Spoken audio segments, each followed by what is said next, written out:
women, this is your month. March is International Women's Month. I look at this stuff as where one might say, I'm going to stab you. Another one might say, I'm going to, skillet and grits you. Yeah. But it's still a form of act of violence. Yeah. Yeah. In the commonality. Yeah. And I feel like there might be some women and stuff that just be supersede that and excel to be like, you know what? I don't need to do violence and stuff and all the above. Right. But I feel like those women are like the minute quantity. You don't think so? I think so. I think so. At the 29 and at the 42 mark? And see, and the next thing is, if depending on how long of a time frame we're gonna give them to get things right, there's still at this very moment, the development and maintaining of an infrastructure is still male dominated. The podcast, you can't win. Talking a good game, you can't win. Topics never lame, you can't win. Win. Not your average Joseph. Marvelous. It's ridiculously funny. I am Marvelous. And I'm not your average Joseph. And we are the Podical Sons. Let's start the show. Like, comment, subscribe to all of the above. All of that. At Podical Sons for the socials. PodicalSons.com for the website. And all streaming platforms possible. Search Podical Sons Podcast. And share, because sharing is caring. You might have somebody who's in need of some love right now. And you can see us on the YouTube. That's it. And the website. That's it. And the Spotify. So let's start the show. How you feeling today? I'm feeling good, my friend. How you feeling, brother? All right, I'm coach. I'm blessed. Highly favored. I see you got the outer space jacket on today. We taking flight? We take fly guy. Fly guy. I see you. Let me ask you before we get into some shit. I guess it's the quote unquote the monologue level. Is Black History Month done now? Yes, it's not like we're talking about like even celebrating it, like when it's here. Because I told you about my chronicles at my job, how Black History Month we don't even got a display case, but even when it came to Pride Month. Right. This thing extenuated over August, Emancipation Month. Yeah. Are they over, like, is society over Black people now? Yeah. Really? So black voices and tears. This year we got an extra day.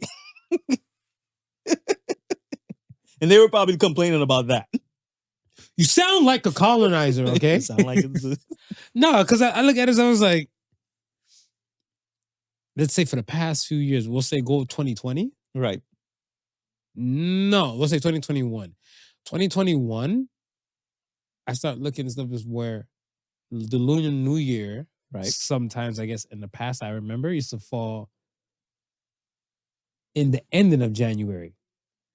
And now it's kind of like moved towards February and stuff, right? Right. So you might get acknowledged in the beginning for Black History Month. Right. But as soon as that Gong Hei Fat Choi slides in, whatever. That's it. It's a wrap. Like, yo. You better hope you're Black Chinese. Yo. I'll pull out my Bruce Lee shirt with the gold chains on it and everything like that to be like, am I in between worlds? Because you just might be, man. That gets more thunder than Black History Month. I just don't know why. Like, we've been around. Black History Month has been around for a good portion now, right? Yeah. And to think about when they started with the whole Pride Day thing. It was first it was a day, right? Then it went to a week. Pride Week. Then it went to a Pride Week, right? Now it's an entire month. Not at my job. I was about to say. In certain places, it's a quarter. It's extended back, but June, July, August. That's almost a quarter. But we can't get past this month. We can't get past this month. I don't think we make it through the full month. I don't even think you're right. Because I don't even think we make it through the full month. Like, I was looking at stuff, it's like, all right, I'm in Walmart, the greatest store in the world. Well, easy. Cut the check. I look at the stuff as where I'm in Walmart now. And because it's Black History Month, I'm thinking like, maybe the West Indian product should be like a little disco. right? Like a little disco and It's a little everything highlight. like Give that. it a little highlight. Mm. It's the Asian supplies, whatever, because it's Gong Hei Fa Choi's that Lunar New Year. So it becomes like, and I'm not mad at it, whatever. I look at it as like, we can split a portion, right? Because Right. like I want to say their thing kind of comes in, and let's say I'm assuming it might be like a few days of like events. Right. I'm for sharing, like give them like 3 days or something like that Yes, for there's whatever. But I'm nothing like, wrong with yo, that. when other places don't even acknowledge the Black history thing anymore, and I always get the badgering about, oh, America is so racist. Bitch, I live in Canada. Yeah. I'm not seeing like the love and support here. We call it quiet racism over here. Quiet racism. Please explain it. We for call me. it quiet racism. What does that mean? Because at least in the US, you know when somebody's racist. Here you kind of gotta question it. You're not too sure because they kind of play the role very well. I went with some friends one time. This was we were going to this amusement park, Cedar Park. Okay. Cedar Point, whatever. Cedar Point now on the way. So it's in Sandusky, Ohio. Is it part of Six Flags? Is it part of like a Six Flags thing? Yeah. So I want to say we stopped at a gas station. So it was a few friends of mine, whatever. So I left from Toronto. Right. Went home to Cleveland. And then they're going to just go in a car. Yeah. And we're just going to go. So I'm like, I didn't buy no ticket. Like, we'll buy you a ticket. Right. So we all made like a day out of it. Yeah. And I want to say I went to the store because they went to stop to get gas. Okay. So I'm like, you know what? I'll pay for the gas since you guys paid for my ticket. Yeah. So I pay for the gas now. And before I get ready to pay the gas, there was a guy there, older white dude. He wasn't blonde. He was going to say he could be like brunette type. So I agreed. Eye contact. Right. Like, yeah. How's it going? We made eye contact. He ain't say shit. Go get some drinks and stuff like that, whatever, and come back. And he's just there. I'm like, he's like, yo. I'm like, he looked back again. I'm like, hello. Yeah. And he's like, I don't want no problems. Pulled down the shirt, swastika. Showed you right there. Showed you the deal. I was like, yeah. And that's what I said. That ain't They'll no let you silence. know. They'll let you know in the US. USA. KKK.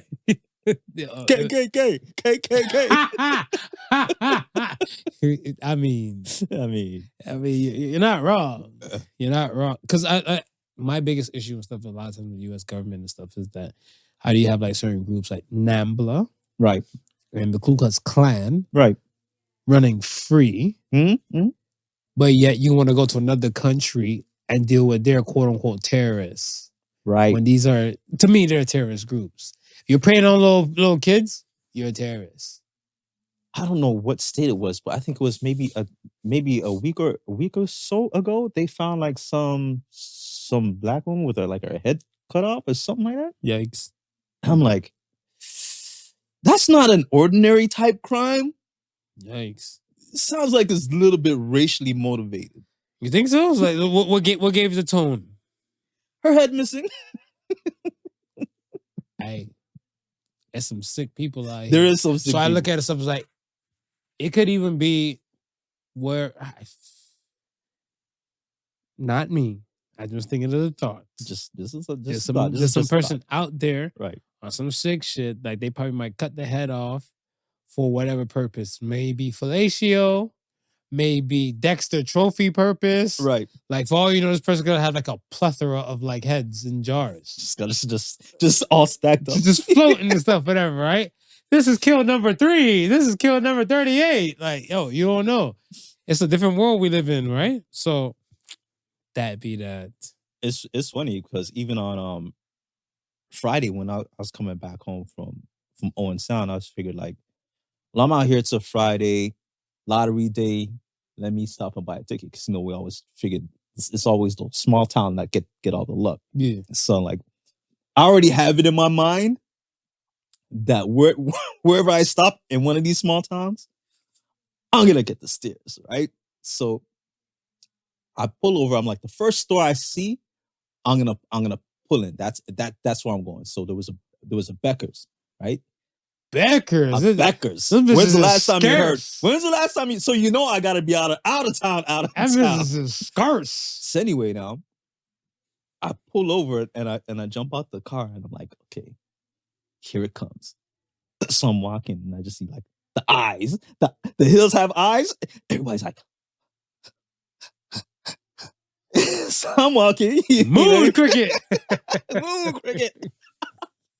So I'm walking now and I'm like, all right, it's just me out here. So now I gotta look extra black because I don't want no problems. I gotta look extra. I gotta look like I'm menacing now. I gotta really put on the menacing look because I don't want no problems in this small town. So I'm walking now, the bravado. Fam, you're not that tall. Like, no, I'm not that tall, but I'm still menacing. This is medicine. This is menacing medicine. This is what I'm gonna start calling it. Menacing medicine. Okay. So anyway, there was a dude in front of me and he went in, held the door for me, skirts. I said, cheers, thanked him and stuff like that. When I got inside the Becker's, it was the Asian man running the store. Oh, nice. Yeah. And he looked at me. He gave me the biggest smile, like, yo, a brother? Oh, yeah. So then I bought my lottery ticket. His ancestors told him that the black people support right their kind right in the city. In the city. So legend has it that if black people went out there, they'll support your business. They'll support. So anyway, I'm leaving now, and the person walking in holds the door for me, cordial, So I said, cheers. Said cheers back, and I was like, kept walking. Was like, in my mind, quiet racism.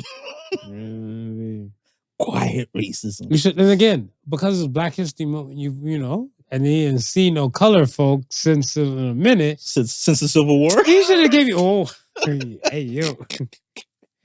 I was Underground Railroad. This is Canada. This is Canada. Like, they're like, all right, hey, my people's had, Lunar New Year. Right. Your people's have the month. Yeah. Here's a little disco for you. When I walked in. And see what happens, man. I don't know. Do you think one day the world will be a better place? I want to say, where we all start to look at each other like, I want to say respect, but I want to say human. Yeah, I think we're slowly reaching there. I mean, part of it is like we always say, like that old guard is gonna eventually die out, and some of this, some of the ideologies that they carried with them is gonna die out with them, right? And now we're at the point where we're seeing it's like a lot of people are in the same boat. It's no longer like black, white, yellow, brown. It's really rich and poor. You know what I mean? So the have and the have-nots, we're all feeling it the same. And I think at that point, it's like, I ain't got no time to be mad at you for what you may believe in, what you may look like, I'm just trying to make it like you're just trying to make it. Absolutely. I mean, shit, look at the prices of like grocery, gas, and all these other type of things. It's insane. We're all feeling it. It doesn't discriminate on race, creed, nothing. No, it's not across. You're part of this country. Guess what? You're feeling it. You're a visitor to this country. Guess what? You're feeling it. So yeah, that's a fact. Let's get it popping off of these polls. Let's talk about first poll. First and foremost, again, Smooth, the most disrespectful person, most disrespectful podcast host on the planet is that dude. I didn't really mean nothing by it. I mean, you know what I mean? You named the episode like with a play on words with the whole Moore thing. The first poll said, what list of an actor is the GOAT? Shemar Moore. Listen, I said more than the B list. I had more than the B list. And we had an A list. We had A list with 18%. 18%. B list with 27%. 27%. And C list with 55%. Why y'all disrespect Shemar Moore like that, huh? Listen, man, I'm telling you, man. He's just It's just one of those things. We only know him from certain spots. If he did, maybe I would think like even maybe 2 or 3 more movies. I think he would have been bumped up to like it is just like a solid B. Is that what because he's not? He's not a bad actor at all. I don't think he's a bad actor at all. Right? I think they shit on Shemar Moore because of they feel like, let's say, Pretty Boy. Yeah. Pretty light skinned boy. Pretty light skinned boy. Yes. Yeah. So I feel like because of that right there, he's automatically getting shat on. And they're not getting like no time of day for certain things. Right. So I feel it for him. Yeah. But I think. But I mean, we don't really feel it for him because he's making a living. He's doing the do. Okay, so let me ask you this. Right. Side note, Black Eyed Peas. Okay. Right? Yeah. The musical group Black Eyed Peas, were they not hip hop in the beginning? Yes. They were straight hip hop. Straight hip hop. Right? They, again, we spoke about it in the last episode with the whole white famous, black famous type of dance stuff, whatever. Right. They became white famous. Yeah. And Do you feel before Fergie or after Fergie? the transition of Fergie. Remember they had another girl there? Right. Was that Weekend song? It's the weekend. Right. Time to play. That like when they swapped her out and they put Fergie in. Yeah. With like, where is the love and everything? Like, where is the love? Boom. Yeah. They start getting Little White famous. And they went from Little White famous to no funk with my heart to Big White famous. Yeah. And I remember I saw a magazine cover, I don't know if it's Rolling Stones or somewhere else, but it said, "Our Black Eyed Peas sell out?" And then will.i.am said, "No, we sell out shows." And I was like, that happens when you're white famous. That's what happens when you're white famous. Right? So I look at it as even like Jay-Z. I think he had a thing where he said, like some of his shows and stuff, whatever, his like maybe the security guard, the security detail, right, and a few people, right, might be the color folk, and the rest is all Caucasian. Yeah. White famous. Once you start doing like stadiums and concert venues of like a magnitude of size, you're not filling those places with just black people. Okay, so now bring it back to Shemar Moore. Right. Shemar Moore is black famous or white famous? I think he's white famous. Okay.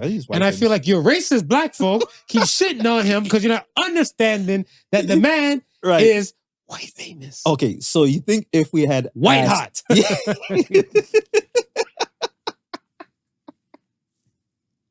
As you were. Do you think if we had polled majority of the white people, his ratings would have been high? He would have jumped up to it. For sure. He would have been at least a B. He had a whole campaign with the whole baby girl. Like, yes, he did. Okay, baby girl. Like, he had a campaign. He had a campaign going on. None of you black women wore it. This is true. This is true. Well, the Caucasian like soccer moms and stuff, they were loving it. They were like, I mean, Shemar Moore made it. I like black. This is true. This is true. This is true. You guys are mean. You guys are mean. I mean, it's like he's going up against the GOAT and Victor Newman. You go up against the GOAT and Victor Newman. I think that's what it is. Then the levels, you know what I mean? It's like, okay. Victor knocks you down a couple pegs. I think Victor knock anybody down a couple pegs. That's an absolute fact. He'll knock anybody down. That's an absolute fact. I just think with Shemar, the main issue and stuff is that, and it's like there really is levels to this, is that the soap opera people, they don't get that much shine and love. And I just think that it was dope that for us to kind of respect and honor the fact that he has left that soap opera role, soap opera world, excuse me, and made a mark and stuff in other type of lanes and stuff for himself. Because I want to say the Shemar Moore that I remember on Golden Girls, Young and the Restless, is not the same Shemar Moore you see in Criminal Minds. No, it's not. Right? Now, the whole SWAT aspect, L did the movie SWAT, Yeah, It's like, he guess did. LL because he's doing some NCIS shit. Right. They're like, they can bring him over we to the can't do TV this version. and stuff, whatever. But Shemar, You're white famous. white hot, white hot. But yeah, no, because even forget about color itself, right? Mhm. How many can you say has transferred from daytime drama to prime time? I think, to my knowledge, before I think Rob Lowe. I feel like Rob Lowe was on like some All My Children or something he was, like that. Yeah. He was a soap star, Right. and he became. But Rob Lowe again, a pretty boy. Mhm. I feel like Rob Lowe and stuff is a pretty boy type of flair. So that transition to go from, I guess, daytime drama to silver screen, Right. not really too hard, Yeah. but I feel like it is kind of hard. But then again, Shemar didn't have probably the possible breaks like how Rob Lowe did, because they're in two different times, right? Yeah. So I want to say Shemar Moore would be like a more 90s kind of actor, soap opera I would say actor. that. And Rob Lowe is more from the 80s. Right. Right. So opportunities probably present itself so much better, because I remember watching Wayne's World the first time and Rob Lowe was in there. My mom was like, he's a soap opera star. I'm like, who? Right. I'm like, Mike Myers? So he's on Saturday Night Live. What are you talking about? But then when I realized stuff, I was like, oh, really? And he tried a singing career too, Rob Lowe. He tried to sing. He had a one hit wonder. That I didn't know. That I didn't know. So I'm like, come on, like, don't typecast our soap opera stars. Let them be great. Let them live. Thank you. Let them live. Yes. On to the next one. The next poll of the week was, is your mental health at where you want it to be? 11% said yes, and 89% said no, it could be better. Talk about it. Is your mental health where you want it to be?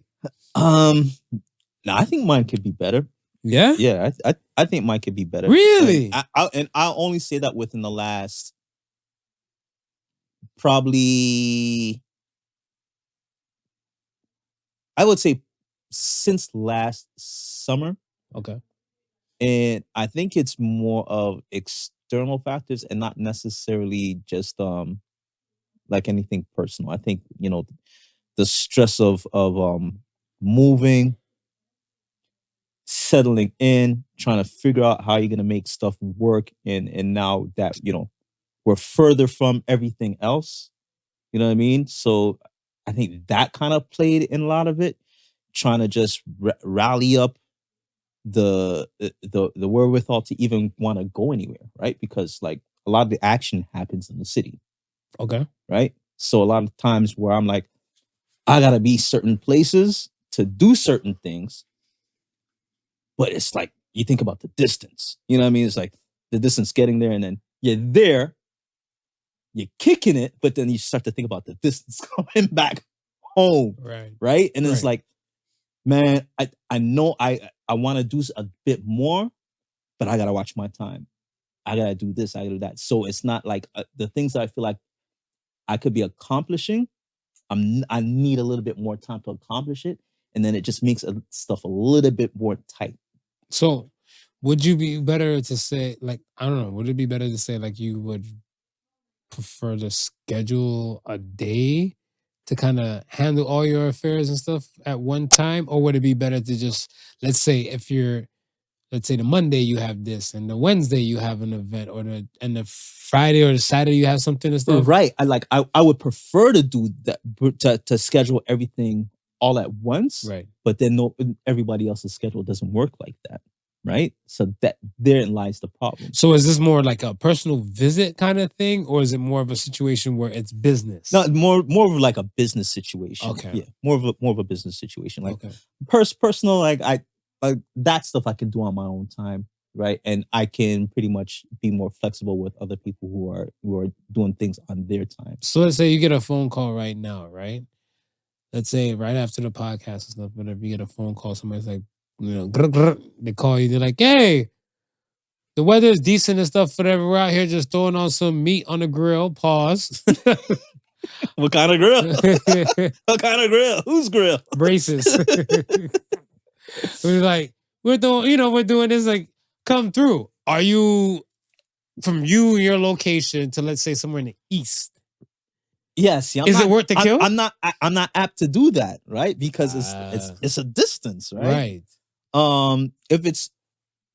If it's like, if I know in advance, then I'll probably plan my day around it. So like, again, if I know stuff is happening in advance, I'll try to make an event out of that day, right? I'll say, okay, since I know I'm going this distance, I'll plan to make this stop here, that stop here, that stop here. So it doesn't feel like just a one-time thing, and then everything in between is just wasted, right? So I try to fill up the schedule as much as I possibly can. But when you're dealing with business, a lot of times you gotta go off of other people's schedules, right? And as flexible as I may be able to be, still, it's like traveling is draining. Even like with me dealing with the Airbnb, right? It's a 2-hour stretch going there, 2-hour stretch coming back, right? The other day I was supposed to go to Sean's performance. I didn't know until that afternoon that it was the same day that I was heading out to the Airbnb.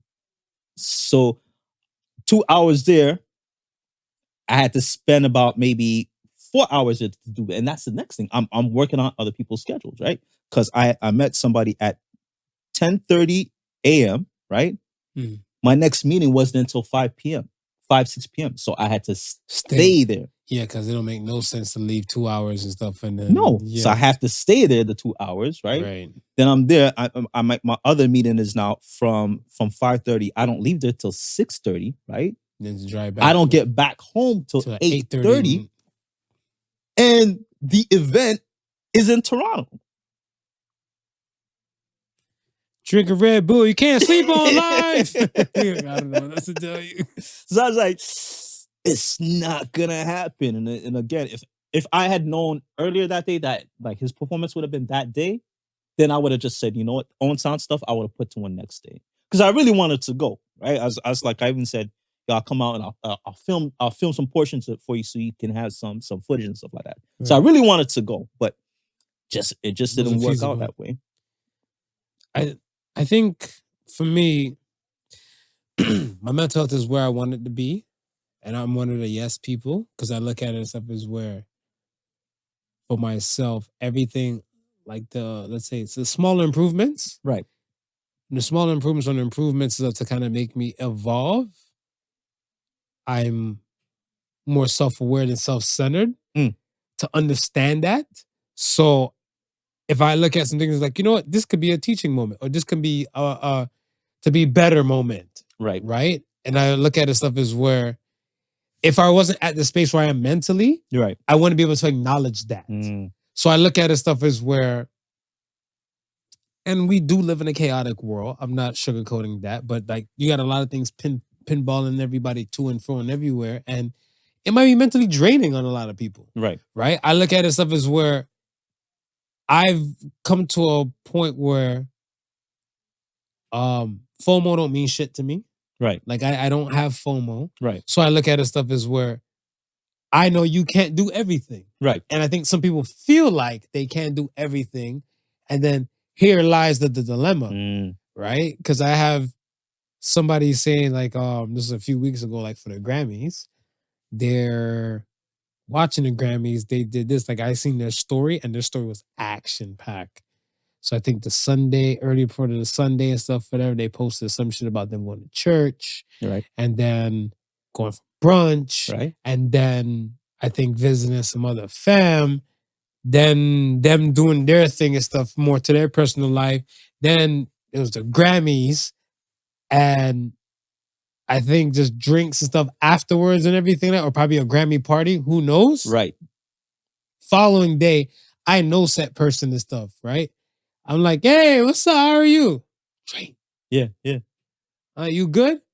I did a lot yesterday. This is a woman. I did a lot yesterday. I was like, damn. You got the baritone, very white voice happening. But it's not even that. She's back. But that's what I'm saying. It's just the draining. Yeah, she was just finished. And I was like, you don't have to do everything. Right. Like it's, yes, it'd be wise to kind of finish up your plate, but I look at it stuff as where let it be like a rarity, not a constant. Because I had a day where I went to funeral, first birthday, and my baby shower all in one day. One day, right? But I look at it stuff as where circumstances kind of just plotted out. The funeral was the extra piece because you don't really plan death like that. Yeah. So I was like, you know what? I'm gonna make all three happen. Right. And I understand why if I feel exhausted or all the above, but this is not a regular occurrence. Right. When other people and stuff, not saying the Grammy piece might be the regular occurrence, but this is probably their day-to-day Sundays. Right. And it's kind of like constantly on the go. And I feel like, these 2 days off a week ain't making a cut no more. Consider the fact you want to increase prices on every fucking thing. So you want to add carbon tax to dinner. To dinner. You're making your mark, man. Your slop and your filth is fucking with our planet. Bro. What Captain Planet say? What would he say? The power is yours. That's one thing he would say. But the next thing, yes, the carbon tax, I don't get, but I think we just live in a different kind of world where they need the money to come from somewhere to pull it from somewhere to do something. Right. And I know I said that kind of loosely, but it's kind of like if they're collecting something from some end, if the powers that be aren't too corrupted enough to say like, we're going to just like gobble this for our damn self. Yeah. They realize extra shit could make a little change, like a change within the country or their worlds, right? But we shall see. I just know that a lot of people, I wish their mental health was more the priority than something to have. Because they're like, must be nice to, to somebody might be listening to this and be like, this guy, I think he has it all and stuff, whatever, right? I don't think I have it all. And I don't think that everything is like perfectly like precise as the world. Like life is lifing. Yeah. But I look at stuff as that I have a key principle in my head to know the fact that things don't go according to plan. And this is a standard practice across the world. So if some random changes, something brand new hits your plate, it's okay. Not everything goes according to plan. No. Can you adapt? And that's the other thing, right? I think a lot of people who are going through this whole mental health thing is cannot adapt. Can't adapt. Yeah. All right. I got vacation coming up. I'm happy about that. Yeah. Ready to cut 2 frames. Ready to cut 2 frames. I'm not bad at that. I'm not mad at it at all. Let's talk. Shame on Israel, man. For the 104 people, for killing 104 people, getting the people food. who are trying to get food. Is this a war crime now? Listen, man. If this isn't, shoot me dead. Shoot me dead. And I think what hurt me was that they showed it with the thermal video. Yeah. And people look like ants. Yeah. And when I was looking at it, I was like,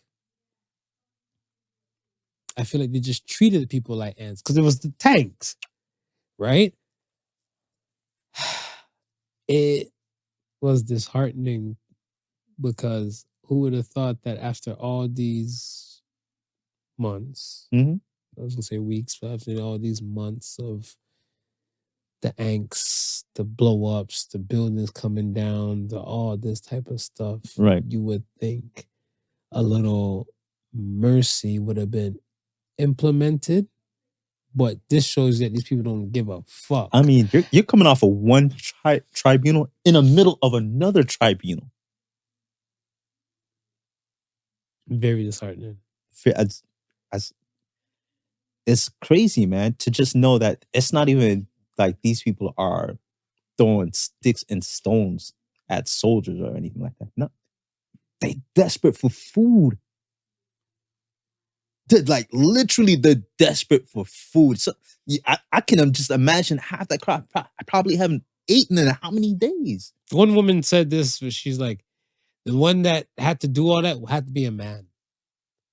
So I said, why do you think it was a man? Because they said a woman, some shred of forming within a woman, compassion would have arose and said, like, this could be my kids I'm feeding. This could be my Right. siblings I'm feeding. Right. So I'm like, I feel like men can look at it like that too. But she said that men become emotionally mature past the age of like 40. Hmm. Boys just do things willy-nilly Right. and without thinking. So if Right. you look at stuff, and when she put it into context and stuff, she said that if you look at this was a grown, let's say, commander or sergeant or something like that, Yeah. compassion would have been somewhere in his understanding, Okay. I see not to do I this see where she's thing. coming from. Right. Young boys like, I'm here to protect my country. Yeah. Yeah. No compassion. Yeah. So I'm like, what if it was a young woman and stuff, whatever, right? She's like, no, she would have saw a mom, a sibling, a relative just trying to eat. Yeah. So I was like, you blame men? She's like, I blame men. And I was like, I looked But at I mean, it, we got to be used to it by now. What's going on? what to begin. To blame men. Blame. You have a penis, you have a problem. You have a problem. Penis problems. Could you picture a world? All right, describe a world to me without men. A lot of heartache. Really? Talk about it. Because I feel like when you hear Beyonce track, it'll get you turned. Who run the world? Girls. Okay. When you hear a Beyonce track, that's what you get, right? Correct. But when you're on social media, most of these women want men to take care of them. Oh, do women want to be rescued? I feel like some women don't want to be rescued. You feel like some women So don't want to be rescued? I think there's more majority of women that want to be rescued than don't. But I think that there's some that don't want to be rescued. And then I start thinking about no woman wants to be alone. Yeah. So I feel like this is just my take on it. Women come for me. Come at me on my DM at Not Your Average Joseph on Instagram. That's at Not Your Average Joseph on Instagram. So I feel that there comes a time where ego, bravado, let's say narcissism, those things get a nice slice of humble pie. Right. And then I think the real things start to matter. Mm-hmm. And I think men are kind of get there before. So yes, men might be simple-minded to just fire off erratically or just kill like these people and stuff. Right. But I feel like once that man comes into, I want to say, full bring of who he's supposed to be, Yeah. he moves different. Okay. Whether he be a drug dealer, whether he be an axe murderer, whether it be something bad, he'll move different to like some things will get refined, and then a level of understanding and stuff more coming if there's no mental health issues. If there's no mental health issues. Okay. Okay, I can see that. And I feel like hell has no fury compared to a woman's scorn. Yeah. So I feel like if there's a woman who's older, right, compared to a woman who's younger, let's say both women, there's two women. Let's say one woman who's like 29 and one woman who's, let's say 42. Right. Right. So before 30s and just entering their 40s. If both of them got cheated on, the reaction and stuff may or may not be the same. But in hindsight, there's going to be a reaction that's going to be similar. And I say it like that, but demographic does play and culture does play a factor. Yeah. Because certain cultures and stuff, they know that men might cheat or men are just, they have more allowance to cheat. Right. But there's other women and stuff that are like, no, we live in this modern world over here in North America. This is unacceptable. This is equality and all that type of stuff. Women, this is your month. March is International Women's Month.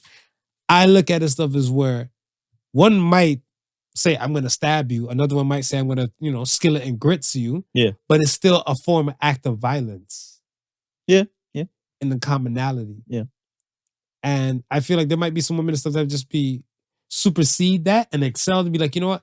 I don't need to do violence and stuff and all the above. Right. But I feel like those women are like the minute quantity. You don't think so? I think so. I think so. At the 29 and at the 42 mark? And see, and the next thing is, if depending on how long of a time frame we're gonna give them to get things right, there's still at this very moment, the development and maintaining of an infrastructure is still male dominated.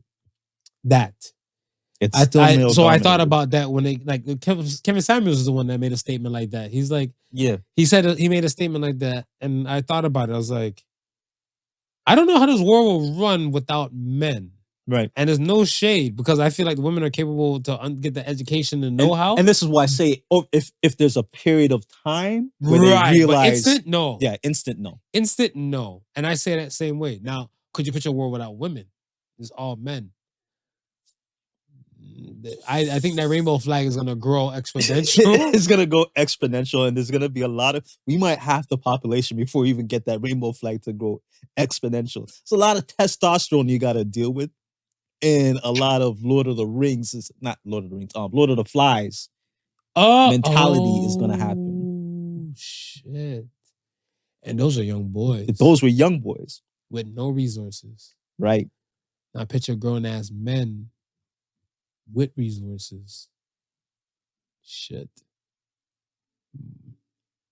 Bring back the women. Bring them back. I swear I heard. I swear I heard RuPaul's the one. Bring back my girls. Like, yo, bring back the girls. Bring them back. It would be definitely a major problem. I don't think most men say they can live without women, but I think the slogan was women can't live with them, can't live without them. Yeah. But again, we made the agreements that we can't live without a woman. I think a lot of women made pieces of it. I can do bad by myself. I don't need no man for this. So I think that's where here lies. Give me this hammer. Give me this hammer. Yo, this is crazy. Yo, it's 2024, man. Let me ask you. Right. Are you for 24-hour daycare centers? Do you judge the parents? This is not a safe space. This is not a safe space. Do you? Okay, so if you what kind of parent do you think? Listen, I'll say this, right? Okay. I'd rather there be a place for a child to be able to be taken to than that parent to leave that child on their own. Absolutely. Right? Other than that, I don't agree with it. Simply for the fact that it's almost like it's to me, it's a selfish reason. You're not thinking of that. You're not thinking of that child. So I agree with you because I look at it stuff as where it really takes a village to raise a child. Right. Right. And I feel like you're in a disconnect if you don't, let's say, acknowledge the village. Right. When you're doing this parental dance or child caring dance and all the above. Yeah. Because I look at it stuff as where let us come together and help you. But if you feel like you're all by yourself, or if you know you're all by yourself, why would you want to try to do something by yourself? Right. Parental dance is not an easy dance. It's not an easy dance at all. Like I can't speak for single moms or single dads and stuff out there in the world, but to know for a fact that it's nerf for nothing, like it all relies just on you, it's sink or swim, that's a lot of responsibility. Consider the fact you have a dependent. It's a heavy load to bear. Yeah. Heavy load to bear. But I look at it stuff as where certain sacrifices has to be, I want to say, temporary. Like there should be a short time frame on these things. And the reason why I say that and stuff is because I've seen a lot of situations and circumstances, like even for like myself, certain things from your childhood that wasn't probably proper. Right. And it's not, I'm not talking about like molestation or anything like severe to that. No, it is whatever. Yeah. But there's certain things and stuff is where, like, well, don't lock up my mama. But my mom left me home. Yeah. At a young age where I wasn't supposed to be. Right. I was probably too young to be home by my damn self, whatever, right? Right. Now I still function and stuff regardless. Right. But the imagery of me being alone, maybe because I'm a strong-willed person, it doesn't affect me. But to some people, I was always left alone. Yeah. My mother left me. Yeah. And they can't fathom through this. Yeah. Now imagine if you're one of these children that goes to this 24-hour daycare and stuff. You're looking like you're home, chilling, kikiing, or they probably send the kid to bed early. As I say, send the kid to bed early and stuff, whatever. The mother now has to work, let's say, a graveyard shift, 11 to 7. Right. Has no one else and stuff to help raise this kid or watch this kid for her. Here lies the kid being woken up out of their sleep, going to this daycare facility. Right. Then probably have to take the time to probably get back into the groove to go to sleep. To wake up to go to school in the morning. Shit. That's a lot of trouble. And that's what I'm saying. Like when do you think about the child itself and what to put the child through? I'd rather it be like a 24-hour babysitter system where you vet the babysitters, that they got to go through courses and everything, right? Just like how a child daycare worker would go through. You vet them, they go through the courses, and then they come to you. So you think it's better for it to be in the house? Yeah, because now you don't have to wake the child up to go to take them to the daycare. You don't have to take them out of a routine that they're probably used to. But they're not. I want to say cheaper now. Like, let's say, I'm not saying daycare stuff in itself and stuff is a cheaper dance, right? But I do look at stuff as where there's wages and rates, right? Like I want to say like weekend premium, nightly premium, and stuff like that, where it won't be a kind of a fair range dance. But I get what you're saying. Like if I'm gonna take from the center or the sitter, yeah, give me a sitter. Yeah, give me the sitter. I don't know. I feel like some special reform along the way that's gonna have a long-term effect on kids, on the child. Like I feel like even the friggin' OnlyFans moms and stuff like that, right? Yeah. If the child and stuff is young enough, I've saw stories and stuff on social media where one chick she for her OnlyFans over her kids. It's like OnlyFans over kids any day. And she's like, oh, my son, he gets picked at and stuff for them because I have an OnlyFans. Like, shit, you got a hot mom. What are you worried about? I'm like, it's not always about you. It's not always about you. I watched the video last week where she was in her car complaining that she had to go to the school or daycare, whatever it is, to pick up her son because her son was vomiting.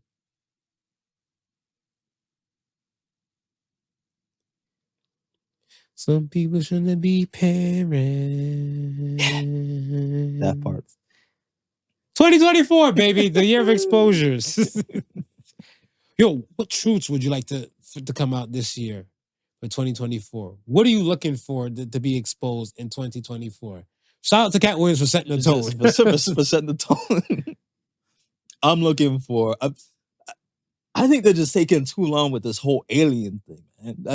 Like this little trickle. Just come on, just let it all out. Just go for gusto. So you want like an actual footage to be like on like your local weekly news? I want ET to come up on the podium and say, "Hey, niggas, I'm here." Not on Entertainment Tonight. Entertainment Tonight. Okay. No. A lot of ETs out here. A lot of ETs. I want him to come out on the podium and say, "Hey, I'm here," because it's like they're giving it to you, and then just enough to pique your interest, but then giving you enough time for you to forget everything that they gave to you. Because if you think about it, how many people are really talking about this whole alien disclosure thing? Yeah. The last thing that we really spoke about was the mall. In Florida. in Florida. Right. That was it. But look from that time. Look from when they were saying they were going to disclose stuff. Yeah, I think it's selective because I think, what is it? Order from Chaos. There's that. So I some people might not be able to fathom the information properly, right? Right. And I remember I was watching something with my son one day, Boss Baby. So I think somebody's like, "Oh, you babies can talk. Why don't you babies talk to the adults and stuff?" Whatever. They're like, "We tried that as an experiment. It drove both of the parents crazy." So they talk to the parents. They're like, "Hey, I know what you're doing, but your taxes could be so much better." Like the parents like, "Go, I can't believe this is okay." So it's a lot. It's a lot. It's a So lot. if you come out and be like, "Hey, last week cited and stuff," like let's say, last week in Milton, a UFO touched down and stuff, but if you're like, "What the fuck?" You're right. But again, it's like, okay, if you're going to like, how would you say, intravenous drip it, the information to us, that's fine, right? But if you stop the intravenous, Problem. it's a problem. I get what you're saying. Right? And then you're waiting for it to now, and then let's open it back up again. You're not getting rid of that anxiety or that shock. No, it's still there. I want, you know what? For 2024, I want more celebrities to be exposed. And the reason why I say it like that is because we live in a world where a blue check verified, right, is divided amongst like the regular degulars, right? And I say that because why would you, like, let's say The Rock, and I'm not picking on The Rock, but I look at it stuff as like, why would you give us false hope to think we might have access to The Rock, right, or the things that he does and all the above through social media, when the social media platform itself is like, all right, you don't have a blue check, the buck stops here. Buck stops here. Don't give us the false hope. Yeah. Right? And then a lot of times and stuff, when, let's say, I don't want to say when people's heroes are exposed, but let's say when you hear something about a celebrity, like, all things that glitter is not gold. Right. I feel like the human element gets removed to understand that these people are actually fucking people. Yeah. Yeah. Like, I feel like some of them don't think that some of these celebrities even have assholes and stuff. Like, they don't shit. Right. Right? So I look at it stuff as where when these things come out, you're like, like you hear, oh, such and such cheated on this person. I mean, when there's locally, there's people cheating. That happens all the time. It happens all the time. I like your saying. You said, it's not the first and it won't be the last. But I think more and more when, like, let's say, quote unquote heroes are exposed. Right. I think the realities tends to hit. Yes. I'll agree with that. Because I look at it stuff as where, let's say, if, I don't know, let's pick a celeb. Okay, we'll say Kevin Hart. Okay. Right? For the sake of the whole Cat Williams thing, right? You were probably a big Kevin Hart fan. I'm not saying you in particular, but a person might be hearing this. Yeah. They had a big Kevin Hart kind of thing. Kevin Hart is the funniest man alive, blah, blah, blah, whatever he says. A-lister, right? Right. And then now you hear Cat Williams say something about Kevin Hart, like, this guy's a bitter man. Then you hear Kevin Hart not denouncing anything that Cat Williams has said. So now you're looking at stuff as like, if you're a true fanatic, you'd be like, yeah, Cat Williams must be stopped or he's a liar. Yeah. And if you have any kind of shred of a brain, you're looking like, I see where he's trying to go with this, but not my Kevin. But then you start looking at some shit. You're like, looking at some stuff. The fact that you're looking at it, you're realizing and stuff that this person is a person. Just like everybody else. And they're capable of everything else. Just like everybody else. Like the illest thing is of J. Cole when he made the Kevin's Heart track. Right. I look at that and stuff as like, the whole song was about J. Cole himself possibly going to cheat. Right. And there's like one part in the song at the end of like the last verse. He's like, it's Kevin's apostrophe heart. Right? And I was like, yes. some men get this dilemma where they might want to possibly cheat. They have these things and stuff, whatever. I love, like, I love her. I don't want to lose her. Right. When I cheat on her, I stroke and I might abuse her. And I was like, fuck a celebrity thing. This is just a real live person thing. This is an everyday thing. But when the Kevin Hart went through it and stuff like that, it was all like, I can't believe this guy. And God bless Kevin Hart too for being in that music video. Right. Because he's kind of looking at stuff like everywhere he went, he got the ridiculed stare. Right. But it's like, we're all people. We all make mistakes. This is it. But it's they put celebrities and stuff in that different kind of landscape. And I was about to say is all that they're greater than everybody else type atmosphere they put. When they shit the same way I fucking they shit. They put their pants on same way, one leg at a time. Yeah. Right. Yeah. And shout out to D1. He was on the Breakfast Club interviewing, and Charlemagne asked him. He said, "Yo, I heard at some point in your career that you was asked to do certain things to get ahead." And he was he had to give head to get ahead. And he was like, "What you talking about?"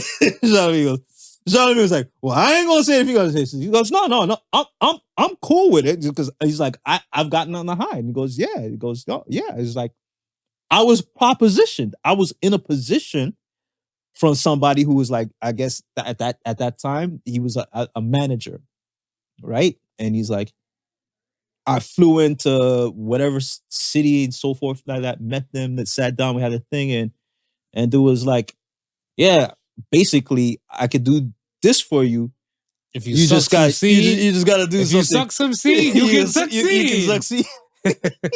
He said, if you do something a little strange for a piece of change. Yeah, I mean, and I'm like, yeah, that is happening outside of your industry. Why would we think that it's not happening inside the industry? Yeah, and of course, like I feel like that happens all the time. I would love to know Jay-Z stories, like the people at the upper top. Yeah, like a Jay-Z, a Usher, a Beyonce, and stuff like that, before they became who they became. Or it's even like, did you succeed to succeed? Right? Because like you don't hear these people giving these stories and stuff. You don't hear these stories. You hear the people and stuff who hasn't like made it to top of Mount Olympus. Right. To say like, no. Somebody's out here with some Harvey Weinstein sausage trying to throw it in my face and everything. And right. I'm like, you don't hear like the Leonardo DiCaprios, the Brad Pitts. You don't hear it. You don't hear it. Did you succeed to succeed? You don't hear it. But then you see movies like Eyes Wide Shut. And Stanley Kubrick. And like that upper echelon, they do some shit. What kind of skeletons do you think Jay-Z has in his closet? Diddy got exposed. Him and Diddy and stuff are like cool peoples. Him and Ye are like cool peoples. And Diddy stuff got exposed before. So I look at something like somebody said like Russell Simmons wasn't safe. Yes, he is. He's in Bali. He's in Bali. Did he do it? Did he not? Right. So a lot of powerful people, I feel like their day and stuff of reckoning and stuff may or may not come. Right. But I feel like some people feel that Jay-Z is not exempt from some of these things. Yeah, and I think it's really going to boil down to like, if you hold certain cards. What do you mean? Like, for instance, that whole if we look at Epstein, right? Okay. Epstein was allowed to participate and do what he was doing for so long because he held certain cards. Facts. Right? And when the cards that he held could no longer help him, the people who had cards against made sure that he didn't speak any further than he had to speak. Absolutely. You know what I'm saying? So I always look at it as, if you're in a position and you hold cards yourself, you allow yourself a certain amount of luxury. True. Right? True, absolutely. So it's really going to depend, like, because I don't think I don't think when you reach a certain height, Anybody's exempt? anybody's exempt. I used to say that, but I'm on the fence now, and I don't really like to fence it, but I look at stuff as where, like, even at the Epstein list, Right. I feel like some people and stuff, like, once they knew they were on this list, they forked up some money to some powers that be to kind of get their name redacted. Yeah. Oh, yeah, Right. yeah, So, yeah, yeah. and I look at the stuff as where and sorry, and money is, when I say cards, money is part of those cards. those cards. Right.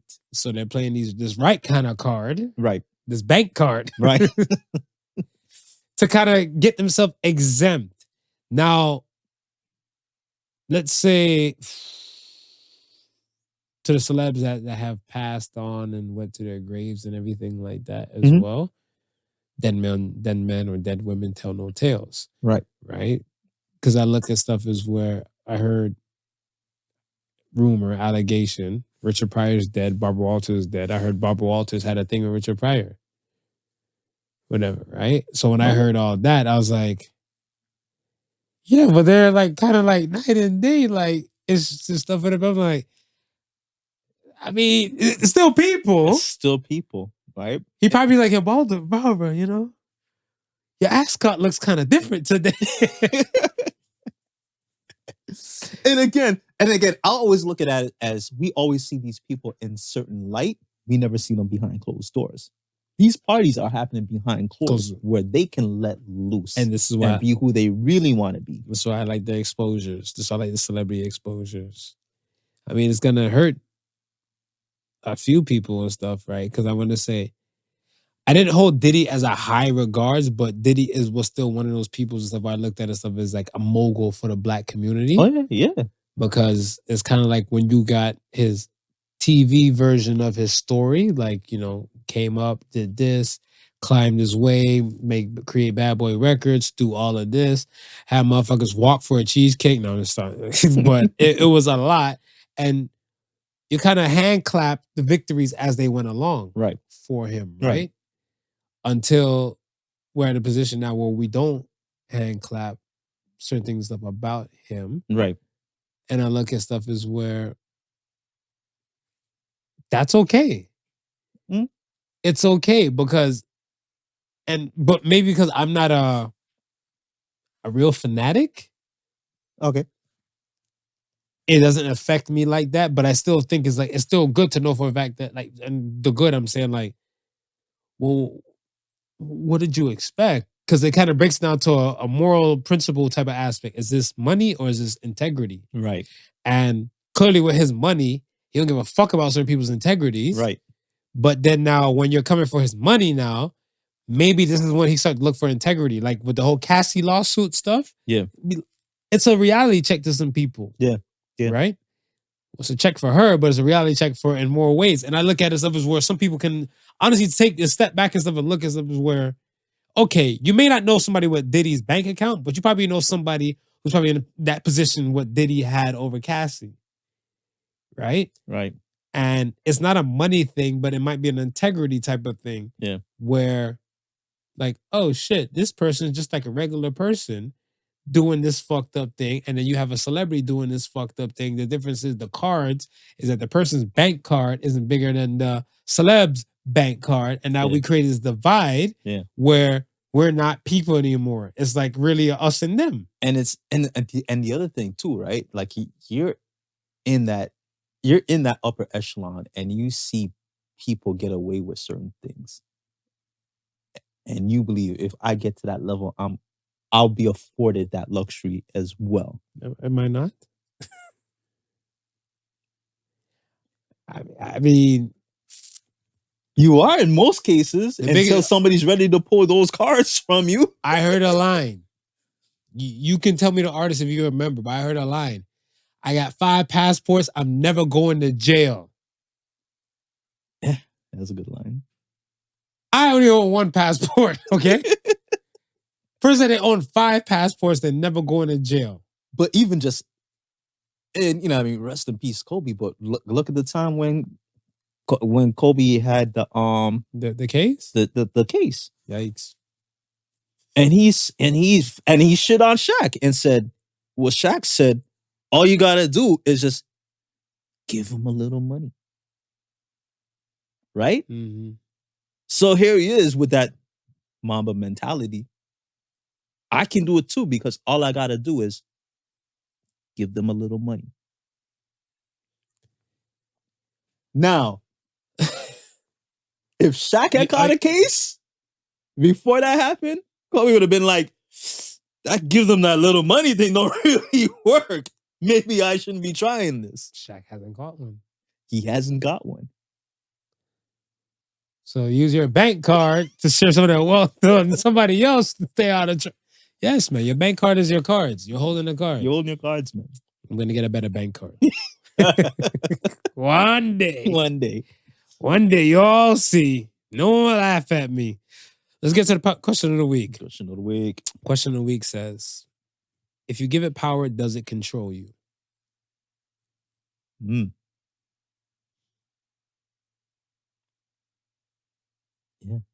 It does. Yeah.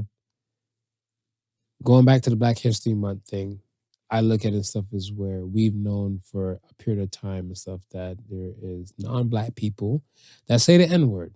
Right. Right? And some Black people, they get highly enraged when they hear a non-Black say it. Right. Right? Now, I can't speak for all, and I'm not trying to do that, but I look at it stuff as where if I want to say, okay, let's picture that girl from the Kendrick Lamar concert, the one that said, the nigga, right? Right. She's a brunette, white brunette.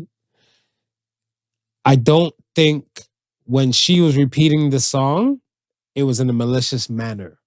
No. It was just for song purpose. Yeah. It just showed you that when she's by herself, do you know when she's singing it? When they're all by themselves, Marv. So I look at it as where the people who got enraged by her saying it want to know for a fact the context of how she's using it pertaining to the song. You're giving them, or you're giving, let's say, that word that much power. Right. Right? And I look at it stuff as where probably maybe because over the course of years for the Black History Month and everything, they somebody, I can't speak, but I would look at stuff and say like, damn, Black people, we've been giving you months and everything like that. Yes, we kind of fucked up. We acknowledge months. Hell, we even giving you what's the one in Juneteenth. We've even created Juneteenth. I'm still anti non-Black people getting the day off. Right.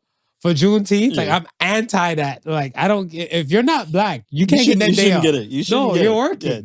You're working. Right. Whatever, right? But I look at it as like when you come to this point now, like they've probably trying to give Black people specific amount of things, not all.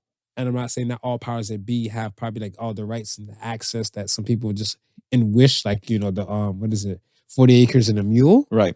Like America's already been spoken for and like plotted out like to the high degree of some places and stuff. So I don't think you'll get these kind of access to these things. Yeah. Now, I look at stuff as where you're not going to get the 40 acres and a mule. Mm-hmm. What do you expect them to give you? And if they're not going to give you anything, what do you prefer? Do you prefer the respect? Or do you prefer a continuous uphill battle?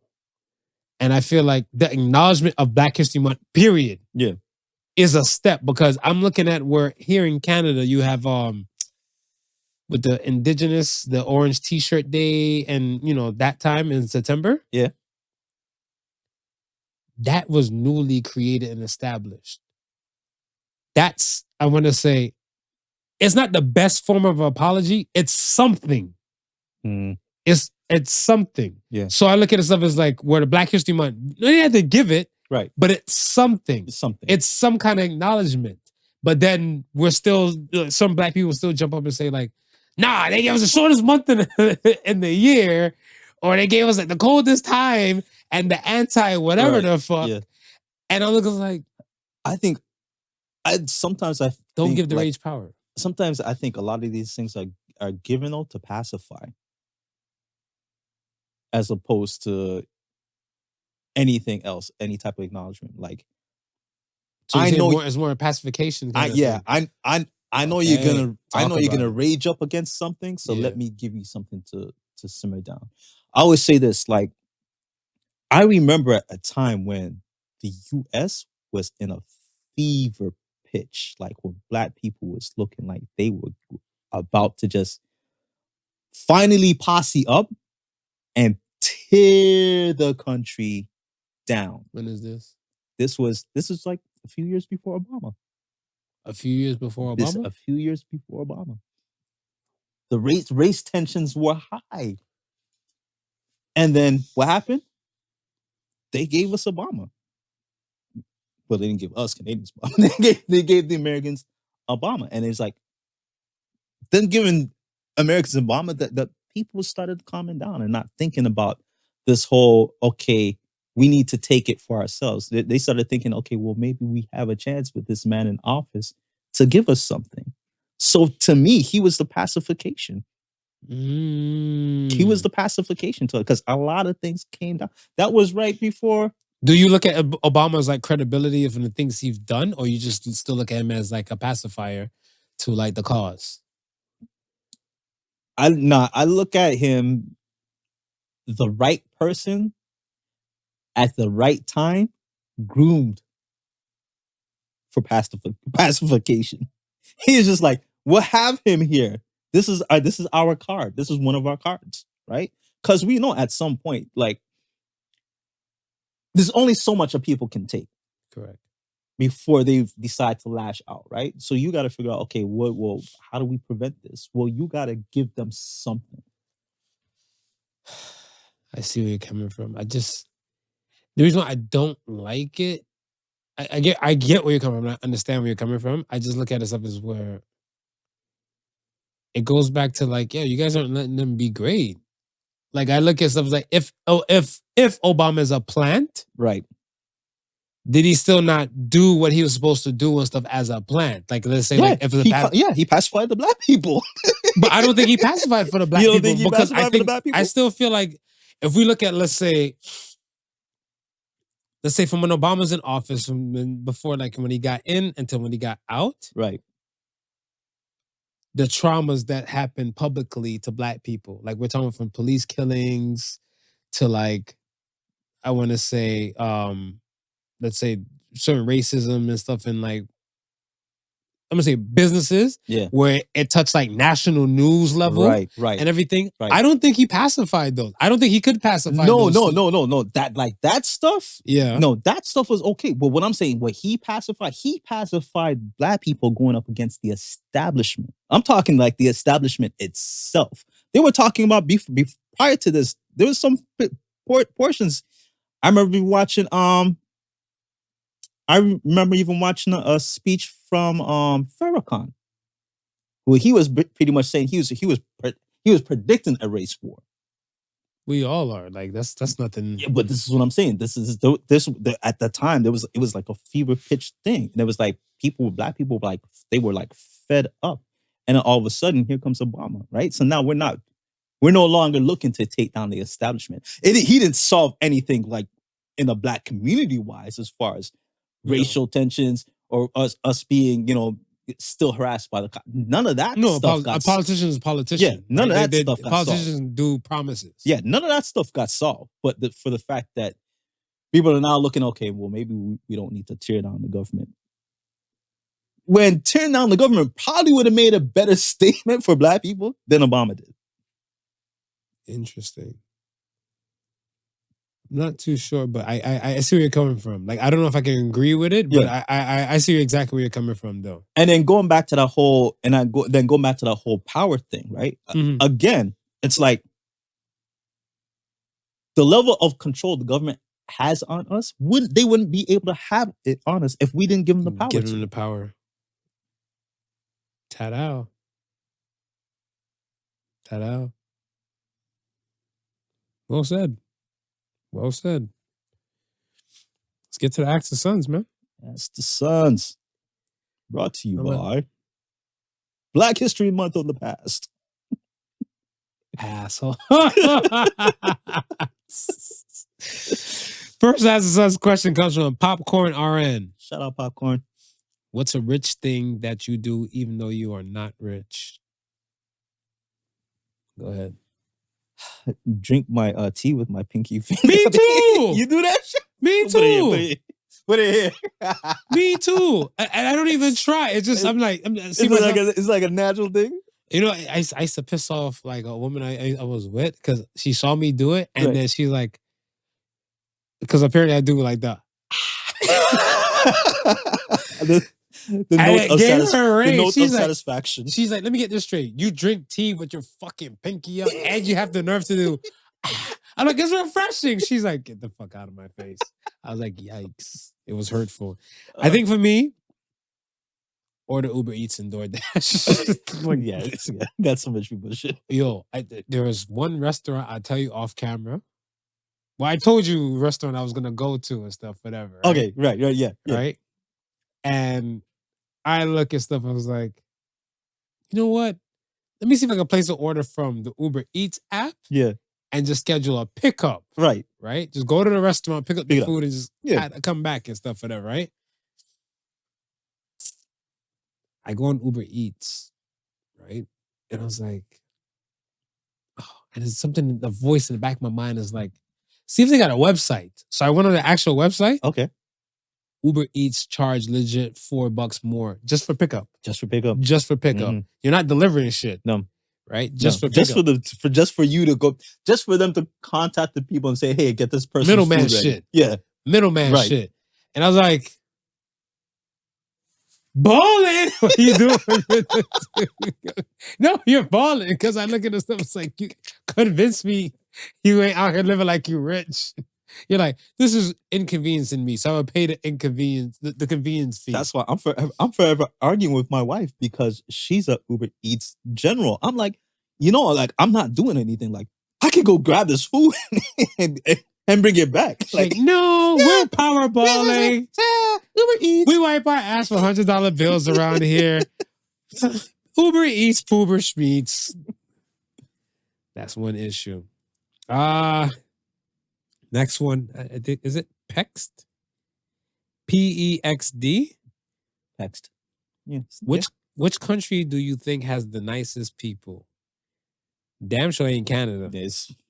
I can tell you that for a fact. So whoever was sold on that dream that Canada has the nicest people, Yeah. you got it fucked up. Because I look at it, so the population is what, like less than 40 million? Mm-hmm. And not everybody lives in those like Yukon and all that type of regions because Canada's bigger than America. Okay, yeah. But Yeah. that ain't it with the people. I want to say I'm going to say was it a Scandinavian nation? It's so funny because when you said the first country that popped in my head was Sweden. Sweden? Yeah. I heard Sweden it gets popping and stuff whatever. But I want to say, like Sweden, I feel like you might have a higher population. So I would say Sweden, Norway, and Finland. Those like Denmark and stuff, like that Scandinavian nations. Yeah, I feel like the people and stuff are nicer because I think the government kind of works better for them. Right. Compared to like other places where the government bullies them and stuff, Yeah. right? Like I want to say we're in a place where we get bullied from our government for certain type of things. Right. We gotta watch how we speak on podcasts. We can't even take in certain information and stuff from the internet no more, right? Yeah. It's real. So the people won't be that nice when they're not they know shit is being withheld from them, right? Yeah. From me. Last question comes from Bakerman. All right, what you baking? This question. Huh. What is something you wish you didn't rush into? My last relationship. No, I'm just joking. I kid. I joke. I kid. For me, I do want to say adulthood. Because as I'm older, I realize that from 0 to 17 years of age, right, you are a child. From 18 to, let's say, North America, average person might kick the bucket in their 70s. To say 18 to 70, you're an adult. You're an adult so much longer than you are a child. But I think when the kids try to rush to do adult shit and realize the stuff is not cracked up what it is to be when they get older. Yeah. I think that's what it was. I mean, when I was a kid, it was easy to say, oh, one day when I grow up, I'll marry Beyonce. I'll have a big house like this. I'll do certain things like that. Right. As an adult, you're looking like, do you want to even try to spend your money to keep up with Beyonce? Like, listen, man. The other day I was talking to my daughter. I say, remember all those big talks you used to have when you were 16, 17? When I would tell you certain things, you say, wow, well, and I get this the older, but I do that. Now you're those ages right now. What's happening? Sit down. Be humble. What's happening? It's a reality check. For me, yeah, I would say entering the workforce like right away, right after like I finished my schooling. Feel like if I like just had like maybe even like a year or two just to travel, explore. Gotcha. And you know, and find myself before I settle into like an everyday 9 to 5. But would you be able to find yourself at a young age and stuff like that? So let's say most people have finished school in their 20s, right. Yeah, the early to mid 20s. Do you think you'll be able to find yourself? Because there's certain things in your 20s you might not even like to do right now. This is true. And to say if I would or not, I wouldn't know. But now there's things where I look at now, okay, I gotta wait till after this whole work thing to enjoy. When I was at a stage where I probably could have enjoyed it then and be all right with it, right? Like one of the things when I remember when I first bought my car, the first car I bought was a BMW, right? My sister was saying to me, why would you want to buy that as your first car? You know what I mean? It's like, maybe don't you want to like buy something smaller, get used to it? Maybe a used car where you're not paying so much. Culture flex. But you know, when I thought about it, I was like, yeah, but I'm at a point where I can own a BMW now. Right. I may not be able to own a BMW later on in life, and this is a car that I always liked. Gotcha. So let me own it now while I know I can own it now. And at the end of my life, I can say, you know what? You did it. I own the BMW. So are you more concerned? And that's more of a flex. Don't you think? No, it's more of a bucket list. More of a bucket list? Yeah, this is something that I wanted for myself, regardless of, you know what I mean? Like of who else. So I guess what, one person's flex, another person's bucket list? There you go. I don't like that. There you go. I don't like that. Because I feel like that's gonna be a lot of people's default things and stuff, whatever. Right. Oh, it was on my bucket list to buy some red bottoms or some shit like that, whatever. I was like, really?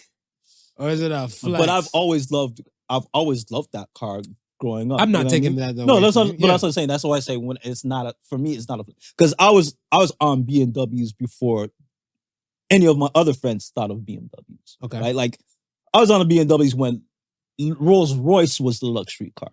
Rolls Royce was the car of prestige to have. Right. So, nah, I like the 323, the 318. I like that sporty shit. Like I want one of them things, and I mean to whip around with and be like a Mario Andretti. It's like, you know, and when I got it, it was satisfying to me. I guess to everybody else, it may have looked like as a flex because it was the car. It was a car to have, right? Okay, I look at it stuff as where, do you consider you getting that car soul filling, or is it more a dopamine hit? More of, I would say, soul filling. Why? Because again, it was like I had a passion for it. Right? Would you ever buy a BMW again? Yeah. Okay. Yeah. I like the No, brand. because you said you told me your backstory about the car and Yeah. how you always liked If it. I had a chance to buy another one, Yeah. I buy another one. Okay. It's so funny because you know what really got me to that point? Because my dad, his favorite car was a Jaguar. Always wanted a Jaguar and never got to own one. Never got to drive one. So you think that he didn't fulfill some of his So it's like desires? that was like something like he like. Gotcha. I always asked him. I said, "Yo, Dad, what kind?" He goes, "I always loved the Jaguar, the XJ5." I think he said he always wanted to drive one of those cars, and I was like, man. At that time, I think more of the flex for me was trying to put myself into a position to buy my dad that car. Okay. Gotcha. Okay. We are here at the end. We are here. We made it. So say the Suns. Are you ready? I'm ready. So say the Suns this week says, when someone gives you props, make sure you're not getting propaganda. So say the Suns. Speak on that. I feel like a lot of times people give you fake love. Oh. People tend to say things because they feel like you want to hear it, but they don't really mean it. And in front of your face, they big you up. Behind your back, they tear you down. So you gotta kind of watch it for, and it's hard. It's a hard thing to decipher. We always talk about this to see, it's a hard thing to know who's really for you and who's really not for you, right? But I think if you can kind of decipher that, try to, feel out the people who are only around to see if you will one day make it and try to benefit from that when they really didn't help you out in no way at all. In building you. That's one of the things that, it's like a yes man. You're like yes man. I don't know. This one feels like you're trying to escape the whole Shemar Moore piece right here. Because if Shemar Moore comes here, I don't want you to see him and start giving him dap and everything. Like, yo, I was trying to get a road. Like, nah, Shemar. We can spin the episode back. No. He's not giving you props. That boy's giving you propaganda. Listen, man, Shemar, I like you, but you're a C-lister, bro. It is what it is. Yikes. It is what it is. In my world, I mean, you could be an A-lister. They're just in my world. S. There you go. No, Will Smith is S. A-lister in my world. A-lister? You need more movies under the belt to be an S class and stuff, whatever. Yeah. Like, the eternal debate and stuff is that, people like him, Denzel's his acting goat. A-lister. A-lister. Denzel, who's never been in rom-coms yet. Stay tuned. A-lister.